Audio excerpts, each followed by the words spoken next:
Brother, vim correndo pra aula. Só que no meio do caminho eu fiquei pensando, peraí, qual era o metabolismo que eu tava usando mais durante essa corrida? Excelente pergunta, meu brother. Mas relaxa que essa aqui é fácil. Se liga.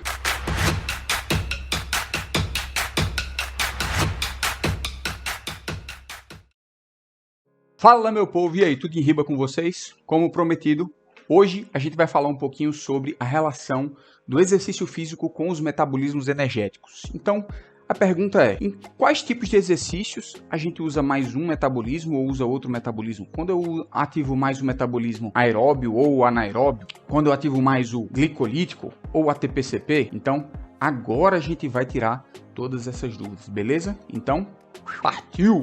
Se liga! Como a gente viu no último vídeo, que diga-se de passagem, foi o primeiro vídeo do canal, vai estar aqui o card ou o link aí para você poder acessar. A gente falou sobre os metabolismos energéticos, quem são esses caras e como é que eles funcionam de uma maneira geral, certo? Então a gente vai fazer um resuminho aqui rápido, só para a gente relembrar de alguns aspectos importantes desses caras. Saca só. A gente tem 3 metabolismos, que são os motores que produzem a energia do nosso corpo. Quem são esses caras? O metabolismo anaeróbio alático, também é o chamado de sistema da creatina fosfato. A gente tem o glicolítico, anaeróbio lático, e tem o oxidativo, que é o metabolismo aeróbio. Beleza. Agora a gente vai fazer um resuminho rápido de como é que esses caras funcionam, certo? Primeiro, qual é a gasolina que eles usam? Segundo, quais são os números de reações que eles usam para processar essas gasolinas? E terceiro, quanto de energia, quanto de ATP eles produzem, certo? Aqui é fácil, saca só. Sistema da creatina fosfato usa o quê? Creatina fosfato, certo? Então, uma creatina ligada a um fosfato, ela quebra essa creatina em apenas uma reação e produz uma molécula de ATP. Até aqui de boa. Já o sistema glicolítico, ele usa o quê? Glicose. Quebra a partir de 10 reações, que é a glicólise, certo? E produz o quê? 2 moléculas de ATP, que também produz aquele piruvato, que pode ser convertido em lactato, e ele produz também esses íons de hidrogênio, que são causadores de acidez metabólica. Muito bem. E por último, a gente tem o metabolismo oxidativo. Esse cara daqui, ele pode usar tanto glicose quanto proteínas ou gorduras. Porém, independente de eu usar glicose, proteína ou gordura, eu sempre vou precisar de oxigênio. Por isso ele é oxidativo. Eu uso o oxigênio para quebrar esses caras. O lance é, eu preciso de muitas reações para poder quebrar esses caras aqui. Por exemplo, para a glicose, para quebrar a glicose por esse metabolismo, eu uso mais de 60 reações para oxidar completamente uma glicose. Porém, em compensação, eu produzo também uma quantidade muito maior de energia. São 36 moléculas de ATP. Beleza, né? Agora a questão é, vocês já ouviram falar de capacidade e potência metabólica? Não? Saca só. Quando a gente fala de capacidade, a gente está falando da quantidade de energia que cada um desses metabolismos ele consegue produzir. Então, para ficar um pouco mais claro, vamos imaginar que a capacidade ela seja esse balde, certo? Esse balde ele está cheio de energia, cheio de ATP que pode ser produzido por um desses metabolismos. No caso, esse baldezinho daqui é o balde da creatina fosfato, do primeiro metabolismo, certo? Então, ele representa a quantidade de energia ou a quantidade de ATP que esse metabolismo ele consegue produzir, certo? Porém, o lance é, esse balde ele é muito pequenininho, por quê? Como a quantidade de creatina é muito escassa no meu músculo e a quantidade de ATP produzida por cada creatina também é pequena, então esse balde ele é pequeno. A capacidade metabólica desse sistema é pequena. Beleza? Por outro lado, quando a gente fala de potência, a gente está falando da velocidade em que esse ATP ele pode ser entregue. No caso da creatina fosfato, isso tem a ver com o quê? Com o número de reações, certo? Como eu tenho poucas reações envolvidas, então a potência dela é muito grande. Então vamos imaginar que esse balde ele tivesse uma torneira, que ele consegue liberar a energia que está dentro desse balde. Esse metabolismo, como ele tem uma potência muito grande, então a torneira também vai ser uma torneirinha grande, certo? Que produz o ATP numa velocidade alta, beleza? Por quê? Porque o número de reações é muito baixo, apenas uma reaçãozinha para quebrar essa creatina. Então, puff, rapidão, ele entrega esse ATP. O lance é que ele esgota muito rápido porque, como a gente viu, a capacidade é pequena. A gente sacou isso daqui? Então, vamos transportar essa mesma lógica para o sistema glicolítico. Como é que vocês acham que vai ser a capacidade do sistema glicolítico? Bom, esse sistema, como ele usa glicose, certo? E eu tenho uma quantidade de glicose maior no meu músculo do que creatina, então o balde dele vai ser maior também. Porém, o lance é, o que limita o tamanho desse balde não é só a quantidade de glicose, na verdade nem é tanto a quantidade de glicose, mas sim são esses caras aqui, ó, os íons de hidrogênio, certo? Porque o que faz eu ter um limite do quanto eu consigo utilizar o metabolismo anaeróbio lático é, na verdade, a quantidade de acidez que eu consigo tolerar, certo? Então, o quanto de ácido eu produzo é o que vai limitar o tamanho desse balde. Porém, esse balde ainda é bem maior do que esse daqui, beleza? Ou seja, quer dizer que eu consigo produzir muito mais ATP por esse metabolismo do que pelo metabolismo anaeróbio alático, beleza? Tranquilo. Agora, o lance é, como esse metabolismo daqui, ele depende de um número de reações muito maior do que o primeiro, então, logo a potência dele vai ser um pouco menor. A velocidade com que ele me entrega esse ATP vai ser menor. Faz sentido? Então, a torneirinha dele vai ser o quê? Vai ser um pouco menor do que o sistema ATP-CP. Beleza? Tranquilo aqui, né? Então, a gente tem uma capacidade maior, porém uma potência um pouco menor, certo? Agora, o terceiro metabolismo, que é o metabolismo oxidativo, olha só esse cara daqui, imagina só o tamanho do balde desse cara, quanto de energia esse cara consegue produzir, não é? Saca só, é tão grande esse balde que eu mal caibo aqui na tela, certo? Eu vou até sair daqui, ó. Então, a gente percebe o seguinte, que esse metabolismo daqui, como ele usa gordura, e eu tenho muita gordura no meu corpo, ele pode usar até proteína, eu tenho muita proteína nos meus músculos, e fora toda a glicose que eu ainda tenho no meu músculo, a quantidade de energia que esse cara consegue utilizar é enorme, o balde é praticamente ilimitado na prática, certo? Esse balde deveria ser muito maior do que isso daqui. Porém, certo? Contudo, todavia e entretanto, a gente tem um outro limitante, que é o quê? O número de reações. Esse cara daqui depende de muitas reações para poder metabolizar essa galera daqui. Ele produz muito ATP, certo? Ele consegue produzir muita energia, mas ele demora para produzir. Logo, a potência desse cara é mais baixa. Então, a torneirinha dele, ó, é bem pequenininha. Isso quer dizer o quê? Que ele entrega esse ATP de maneira muito parcelada, certo? Em longas prestações, beleza? Então, essa é uma relação que a gente tem entre capacidade e potência metabólica nos diferentes metabolismos. A gente vê que o metabolismo mais rápido, ele tem uma capacidade menor. E o metabolismo com maior capacidade tem uma potência menor, ele entrega mais lentamente.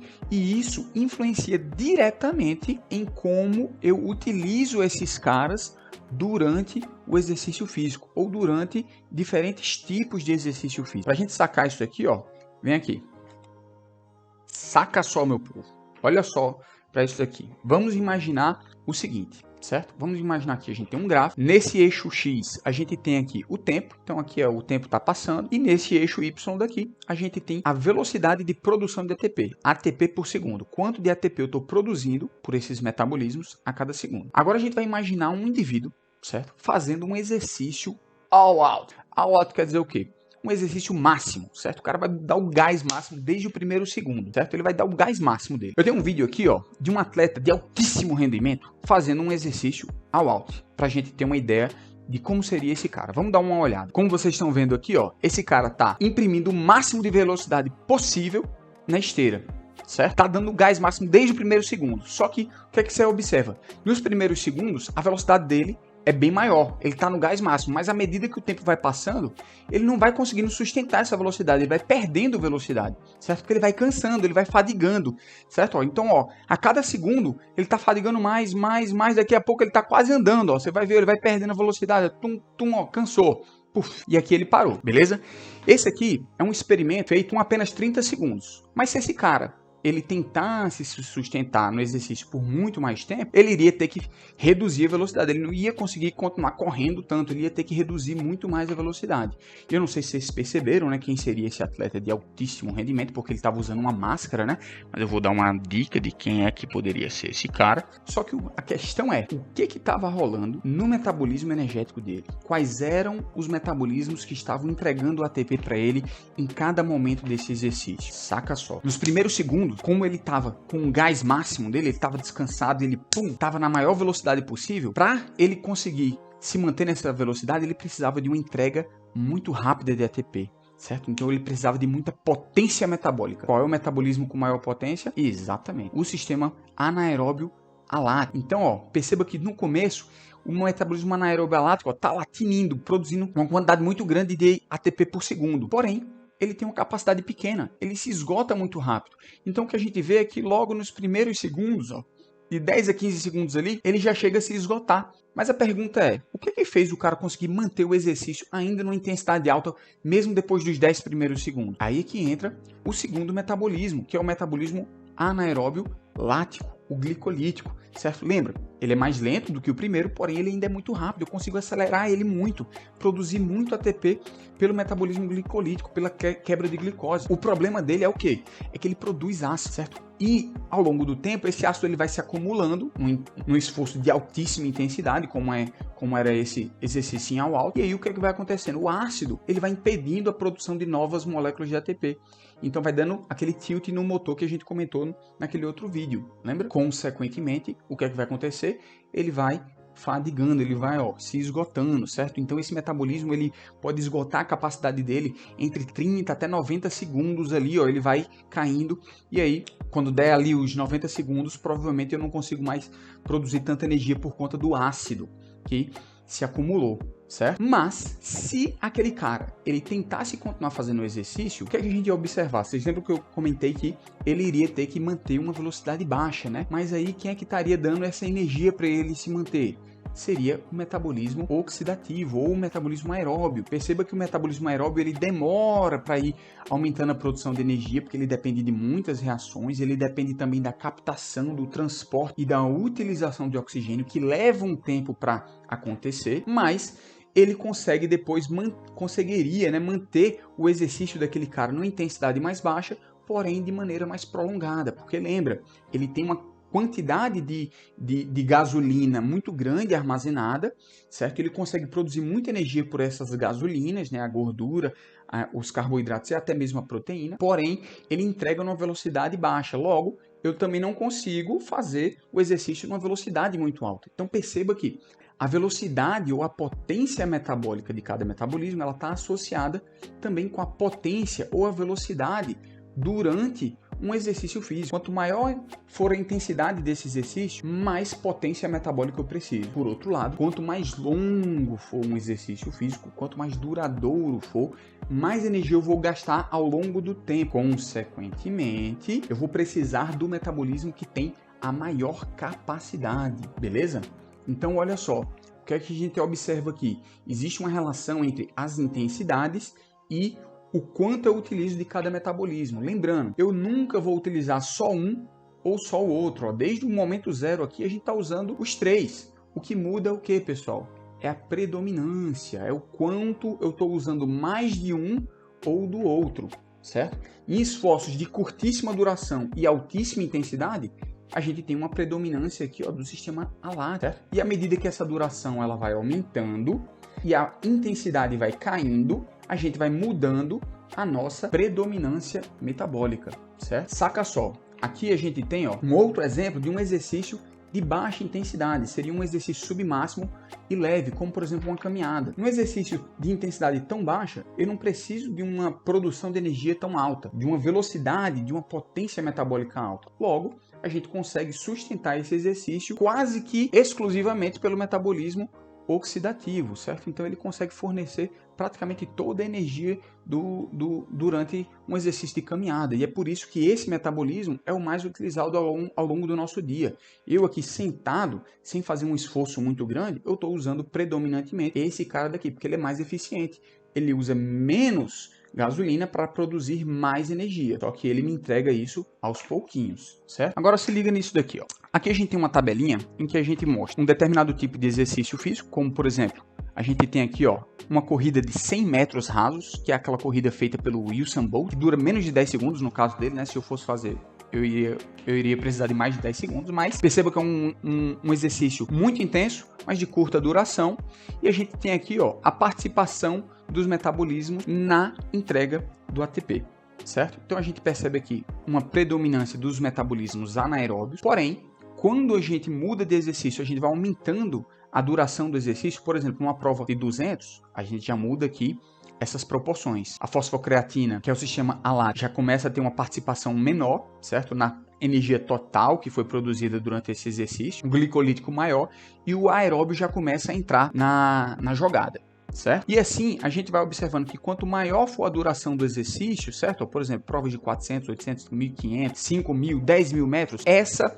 proporção ela vai se alterando, ela vai se modificando, ao passo que a gente vai utilizando cada vez mais o metabolismo aeróbio e menos o metabolismo anaeróbio, certo? Porque são exercícios que de maior duração, logo eu preciso de mais energia, porém a intensidade é menor. Então a velocidade, a potência metabólica também vai ser menor, beleza? Agora olha que interessante, essa proporção ela vai mudando à medida que a gente vai aumentando o volume, a duração da atividade física e reduzindo a sua intensidade, como é o caso da maratona, da ultramaratona, da corrida de 24 horas, que por incrível que parível existe, certo? E a gente tem também esportes mistos, como por exemplo o futebol, que usa muito metabolismo anaeróbio durante sprints, né, durante aquelas corridas de alta intensidade, mas ele também vai utilizar o metabolismo oxidativo durante os intervalos em que ele tem que parar, caminhar, ele tem que recuperar o fôlego. Então são atividades mistas, certo? O importante é a gente entender qual é